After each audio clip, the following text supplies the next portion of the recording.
that we're here by mistake and that we need our time here to correct that error. Who in his right mind would choose to leave heaven or the awareness of God's perfect love to experience separation? Well, similar to what we just said, first of all, you're not here by mistake, you're here by choice. The idea, again, is that you can experience separation to have a greater appreciation of connection. There are, again, any number of reasons why you might choose to forget who you are. One of them primarily being that it gives you the opportunity to remember who you are, but from a new point of view. Remember, in a timeless, changeless state, you don't grow, you don't learn anything new. But when you forget who you are and go through a process of discovering who you are, you come at it from a new perspective, and it's the new perspectives that actually help you expand and grow. So when you say you think you're perfect in the non-physical state, well, you are what you are in any state, and you are perfectly that thing. But you don't necessarily grow when things are timeless and changeless. So growth, expansion, is one of the primary experiences of all that is knowing itself in all the ways that it possibly can. Otherwise, it just becomes a static thing that has no reason for being. And is the ego necessary? There's been a lot of different viewpoints of like eliminating the ego, and etc. Yes, we are laughing at that statement. I know, because you can't be here and experience this without an ego. The ego is simply the physical personality that allows you the opportunity to experience yourself as a physical being. That's all it is. As we have used the analogy, it's like a diving mask. You decide to go diving in the ocean. If you want to see clearly under the ocean instead of being murky about it, you need a diving mask that gives you clear vision. That's all the ego is.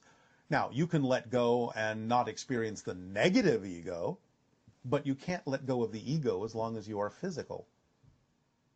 So it's really a distinction between negative and positive ego, right? Yes, the positive ego just has one function, to allow you to experience physical reality as clearly as possible. It's just the structure you call the physical mind that allows you to know yourself as a physical being. The negative ego is what happens when you give the positive ego too much to do, beyond what it's designed to do. You make it think it has to control everything. That would be as silly as saying that the diving mask should have the job of telling you where to go and what to look at. No. It's just that when you decide where to go and what to look at, the diving mask gives you a clear vision of it. It doesn't have the responsibility of figuring out what you should do and when you should do it. But when you think that your physical mind has those responsibilities, that it has to control everything, every single moment, then it becomes overburdened and it becomes the negative ego that thinks it's more than it needs to be. But the ego is just a device to allow you to experience yourself as a physical being. That's all it is. And as far as like free will, like a lot of people have very strong feelings about free will. Yes, well, you do have free will within the limitations of the destiny you chose to be you. So free will is, again, what you exercise in physical reality to determine how you will experience the idea of the free will choice you made from spirit to walk down a certain hallway, and that hallway is you. So you can only be you in this particular form at this particular moment because that's what you chose to be. You are a unique path. So you can exercise your free will to be many things and many styles of approach within that path, but you can't be something other than you. That's your destiny, so to speak. What about like developing psychic abilities while you're here on Earth? Yes, well, you all have psychic abilities. What are some ways that you can develop those so that you have a more expanded experience here on Earth? You raise your vibration. And how do you raise your vibration in the easiest possible way? You follow the formula that we've given all of you of acting on your passion, because that raises your frequency. Right. And when you raise your frequency, you are capable of doing many of the things that start to happen spontaneously as side effects from being on a higher level of vibration. Simple as that. That is really noticeable, that as you follow your excitement and your vibration increases, you do seem much more psychically connected with people you're close to, and Yes. like knowing when the phone's going to ring or Yes. knowing if somebody's thinking about you. And it just Yes. becomes normal. Exactly.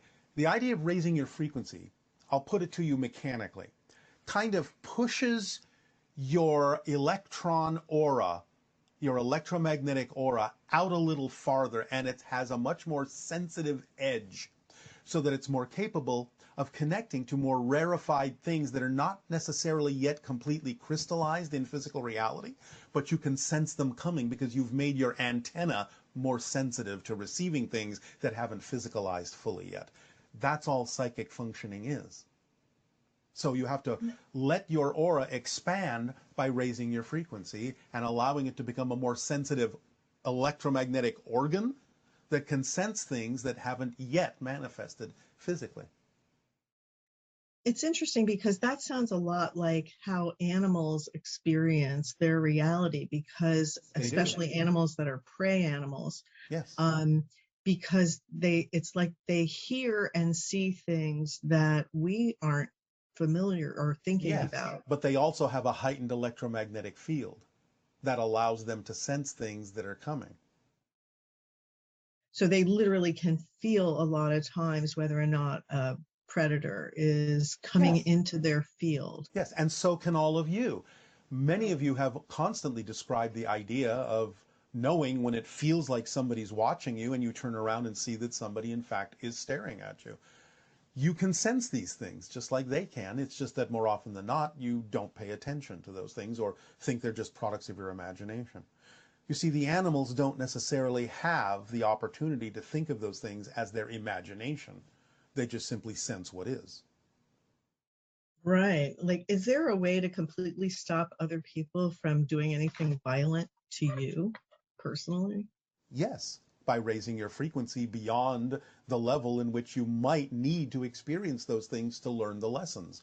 So if you allow yourself to learn your lessons through the idea of positive action, being yourself, and being open to learning the lessons and not defining things that happen in a negative way, then yes, you can learn those things and you can raise yourself above the need to jar yourself into learning the lesson by attracting something that you don't prefer.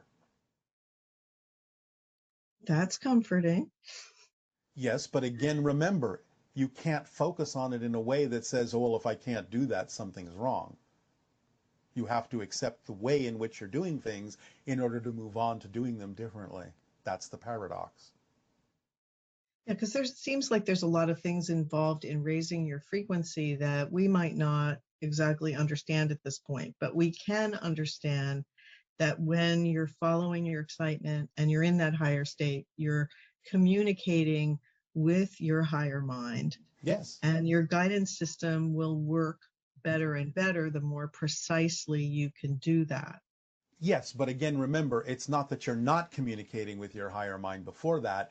It's just that going into a higher vibration makes you more aware of the communication that's already been going on.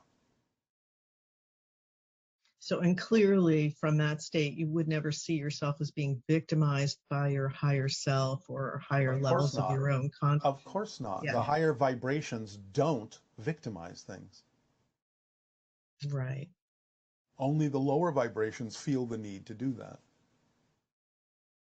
Are spirit guides real? Like, are they with you every moment? How does this work with spirit guides? Well, it's not like they watch you take a shower, if that's what you're asking. Spirit guides are real. Yes, of course they are. And they are there in the moments when you truly need them. But remember, they have their own lives to live, even if they're not physical anymore. So it's not like they have to hang around all the time waiting for you to need them. They will be there instantaneously when you do truly need their guidance. But remember, they're just guiding you. They're not living your life for you. They're not figuring everything out for you. They're just giving you the encouragement and a hint here and there, now and then, to help you move in the direction that is true for you. But yes, you all have them, and sometimes they can even take turns, depending upon what their strengths are and what they're learning. So really, when it comes down to it, the being or the consciousness that is paying attention to you all the time and cares about you as much as you care about you is your higher self. The higher self, yes, and of course all that is. Right. But of But course, we don't really, other beings have things to do, but they will be there according to their commitment to you in whatever way actually works best for all concerned. but your higher self is there with you all the time, moment by moment, Yes. never leaves you. Yes. It So, can't. It can't. It is you. right. It's like the other half of your beingness. Yes. Your physical, you have your physical beingness, and then you have the higher self, which is the Non-physical. non-physical aspect of you that's directly connected to your soul. And Yes. Well, it's all connected to your soul. right, The but soul is the higher mind and the physical mind, reflecting to itself from different points of view. So you can't really separate those things out. The physical mind and the higher mind are the soul, experiencing itself in this particular way. okay. And this person here is asking about past and future life connections. And they say, well, why do you sometimes tell people things like you were in the Black League, but then at other times you tell people that they're a human on Earth and just making connections to other lives? It's the difference between the experience and the actual mechanism. And we understand that sometimes in our communications we go back and forth. But we have also taught you to learn the difference between those two so that when you hear it say, you were in the Black League, you know that we're actually describing the experience you have created from the mechanism of being here now and just energetically connecting to someone in the Black League. So you have to learn the difference so you can apply those definitions yourself when we go back and forth for ease of conversation. Okay. And also, why do you call April by the name of her Sasani counterpart, Nania? Is she actually Nania or channeling her during these transmissions? April is what we would call Nania Viqua. The full name would be the seed of Nania, being a connection in another life that isn't literally my daughter Nania, which isn't her name, it's just a word that means daughter. But again, the idea is the full representation of April would be Nania Viqua, the seed of Nania, a connection to Nania that informs Nania of a certain perspective that Nania can connect to. But Nania, my daughter, is a different being, but can connect to April in a way that allows her information that is necessary for her in the same way April can connect to my daughter to feed her information that is necessary for her journey on Earth. We don't mean this to be confusing. Okay, thank you. Um, my daughter passed away about 3 years ago. I would like to know how to establish clear and deep communication with her. Spirits will often attempt to communicate. Anytime you may think of her, anything that reminds you of her can actually be a communication.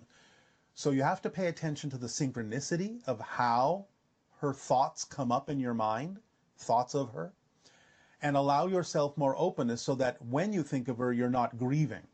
Because sometimes when people grieve, I'm not saying you shouldn't or can't, but sometimes when time has passed and a thought comes up and you still feel grief and sadness and sorrow, that may simply be because you are applying the definition to them that means you've lost something.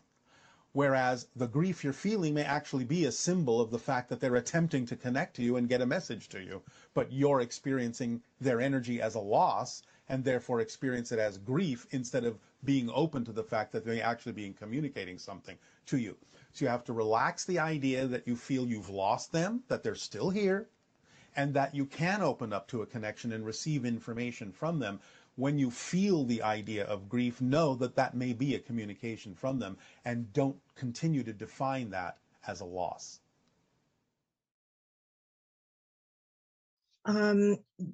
It's your question about star seeds. What would be your definition of a star seed?